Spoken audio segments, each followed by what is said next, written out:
Hello mga kabibig! Welcome back sa ating bagong YouTube channel. Ito ang pinakamaingay ng YouTuber sa balat ng YouTube.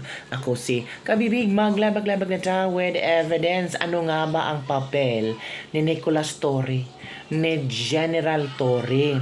In what capacity and under whose authority na mag-take over si Torre sa kustodiya ni former DPWH Yusek Roberto Bernardo? At itong chika ha, may mga hawak daw na mga testigo si Torre. At bakit hawak ni Torre? Sabi dito merong mga testigo na hinahawakan si General Torre tungkol sa flood control. Very loud ang chismis na may mga hawak pa siyang ibang testigo. Hala ka. Kaya lang ako naging interesado when I found out that he also got in touch with you through an intermediary para mag-provide ng security sa'yo. Yan ang chismis. Yan ang sinabi ni Senator Ping Lacson kahapon sa Senate Blue Ribbon Committee. Ang tanong, meron bang hawak na mga testigo si General Torre? Bakit may hawak siya? Ano ba ang papel ni General Torre sa flood control? Nako, panoorin nyo ang video ito at tingnan natin, kabibig, masasagot ba yan? At kung ano ang sagot ni former DPWH Yusek Roberto Bernardo. Nako, nagsanga-sanga na ang mga taong involved dito, mga kabibig. At malalaman na natin, baka later on mga kabibig, malalaman na talaga natin, na dapat makulong na mga big sharks, yung mga big crocodiles. Si Bong Revilla pala, nag-surrender na sa Camp Crame. Di ba may warrant of arrest si Bong Revilla? Pero sabi ng iba, bakit si Bong Revilla? Bakit yung iba na hinahanap-hanap natin? Bakit hindi sila nakukulong? Ay, eto kabibig, manood tayo. Jose Bernardo, naikwento ninyo na noong nagsisikay ng sanctuary, nagulat kayo na biglang sumulpot si General Nick Torre. Kindly explain to us kung ano yung circumstances. Yes po, Mr. Chair. When I was implicated po dito sa flood control, I immediately sought the advice po of the spiritual sector. I mean, lumapit po ako sa kanila, sa simbahan, at humingi po ako ng protection at sanctuary. Ngayon, nung humingi po ako ng sanctuary, after my first testimony po dito, nung nag-testify po ako nung, I think that was September 25, pagkaraan po noon, medyo naka-feel na po ako ng hindi maganda sa pakiramdam ko, ay nagkaroon po ng problema ako sa security or sa family ko. So, isa pong kaibigan ang nagmalasakit sa akin na kumbaga lumapit po at dumirekta po sa isang isang respected priest. Ngayon, nung lumapit po ako sa kanya at nakipag-usap po, ay nagkaroon po sila ng parang sinasabi tutulungan po ako sa isang safe house wherein I was invited and with my family po, sinama ko po doon sa safe house. Sa isang safe house po, sinama ko po yung 3 anak ko. At sinama ko pa nga po yung aking lawyer Kasi gusto ko pong malaman talaga yung ilalagay na ako sa safe house. So, during that time po, medyo nagkakaroon po ako ng takot at pati yung pamilya ko. So, pumunta po kami sa lugar na isang tinuro sa aming safe house. And during that time po, nung dumating po ako doon, ay of course, nandun po yung priest na kausap ko. At nung dumating po kami doon, ay namangha po ako, nandun si General Torre. So, nung nandun po si General Torre, of course, alam ko naman po na during the time, he was already on floating status. But he was still a 4-star general during the time. Kaya lamang wala na po siya sa role ng PNP. So, nakita ko nga po, may patrol pa doon sa labas ng safe house Doon sa malayo po doon, hindi naman po malapit. So, sinama ko po yung aking 3 anak at kasama po yung aking abogado at kasama po yung priest. Nag-discuss po kami regarding security issues. Kasi po, yun lang naman po yung purpose ko to secure my family and myself doon po sa lugar.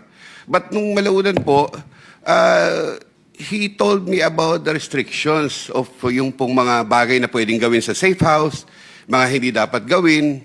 So nagkaroon po ako ng, nag-iisip po ako noon. Sabi ko, siyempre, I need to consult with my family kasi 3 anak ko lang po yung kasama ko doon. So nung nagpaalam po ako because during the time po, I'll be having my check-up. Kailangan ko po magpa-check up sapagkat meron po akong problema sa sinus. So during the time po, nagpaalam po ako na sabi ko, maybe I can go back after 2 days kasi magpapa-check up naman po ako and I will be seeking the help of my own security. Ako na lang po yung gaganap mismo at nangako po ako na babalik po ako after 2 days. But after 2 days po, ay napag-anuan po namin that for the meantime, medyo nabigla din po kasi mga anak ko dahil siyempre po nanibago po sa sitwasyon namin at marami pong events na nangyari. So, hindi na po ako bumalik doon. So, ang ginawa ko po ay parang naputol na yung aking communication after that time. So, hindi na po ako nagbalik doon. Was he following up? Bakit hindi ka na bumalik? I think meron pong during that time, I've got his number po. Doon sa araw na yon, nung gabi po na yon, at nagte-text po siya, kinukumusta po ako ni General. So sabi ko naman po, okay naman ako.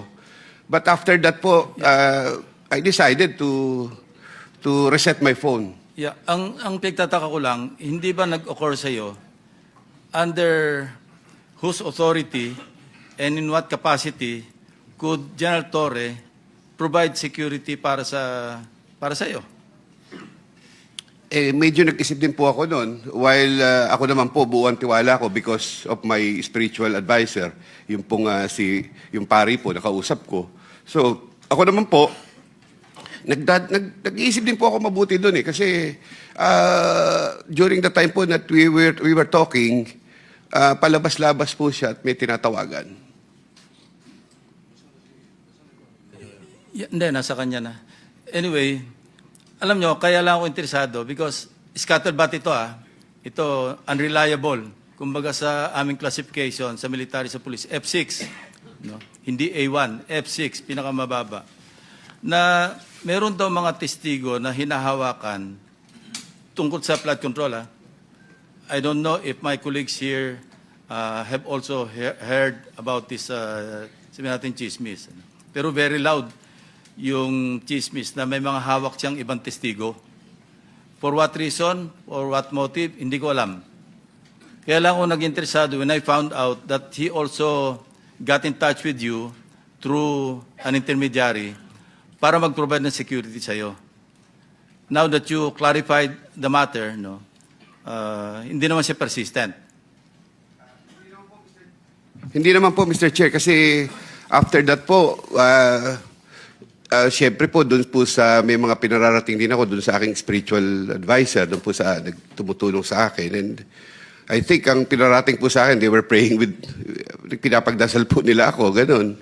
So ako naman po, on my part, nung nangyari na po yon, hindi ko po alam yung, Mr. Chair, hindi ko po alam yung ganung purpose, kung mayroong purpose sa akin na But definitely, during the time po, I was in the process of applying for the WPP.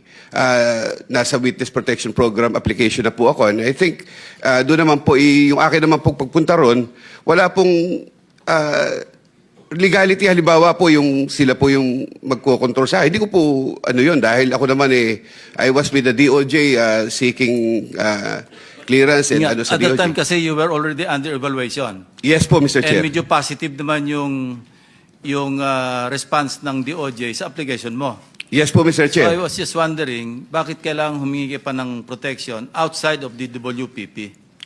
Mr. Chair, ang pinaka-purpose... Hindi ka naman pwedeng bigyan ng immunity doon. No. Mr. Chair, ang akin pong paglapit sa simbahan ay for my family security at sa akin po. At saka po purely spiritual advice. Hindi po dun sa talagang, although they offered me a sanctuary na siyang safe house, pero hindi po yun ang lapit ko sa kanila. Hindi naman po ganun. Ay, eto ang mga komento ng ating mga netizen. Bakit may safe house ang simbahan? Pwede ba itong takbuhan ng mga kriminal at mga makakaliwang grupo. Uy, sabi ni Isarab Sony, chismis lang ang nakuha nyo ang dami nyong Intel fans. Sabi ni Romel Arcangel, bakit kaya ang mga magnanakaw at mga adik, mga pari ang nilalapitan? Halakang, may spiritual advisor pala ang mga magnanakaw. Halakang, naliguro lang si Lacson, hindi siya tatalon sa kabilang group. Hawak pa din siya ng DOJ. Yung ang usapan nila dyan, ang tibay ng mga spiritual advisor. General na traffic enforcer na security guard pa. Nako, na-feel na kasi ni General Torre, heartbeat mo, kaya dun siya sa safe house. Nako, alam na sindikato talaga ang gobyerno. Ito pa, chismis ni Pinky. Ano naman ang kredibilidad mo, Bernardo, na sumasailalim ka sa WPP? Sangkot ka din sa pagnanakaw ng bilyon-bilyon ng pundo ng bayan. Tigil nyo na yan. Niloloko nyo lang mga taong bayan. Sasayang lang kayo ng pera sa walang kwentang pinanggagawa nyo. Matatapos na lang ang terminal nyo, walang kwenta ang ginawa sa gobyerno. From Nelson Elostrimo. Naku, nilaglag na si Father. Bakit nga ba ang simbahan? Ganun kabibig, no? Yun ang ilang mga komento ng ating mga netizen, mga kabibig. Ang tanong, bakit nandiyon si Torre? Laging bida-bida talaga si Torre, sabi ni Macor Barbacina. Anong meron sa mga magnanakaw at malapit sila sa mga spiritual leaders? Parang mahuhulog din dito ito sa Baguio. Nagulat siya na may istorya ka sa pagong. So yun kabibig ha. Yung mga komento ng ating mga netizen, mga kabibig. So, I think nagsalita na si General Torre hinggil dito na lumapit lang talaga at humingi ng tulong. Pero, ano lang ba na? Chismis lang ito, baka bibig ba? May mga hawak ng testigo si General Torre. Halaka, totoo kayo ko, bibig. Yun lang kabibig. Don't forget to like, subscribe, and share this video. Bye everyone. See you next time.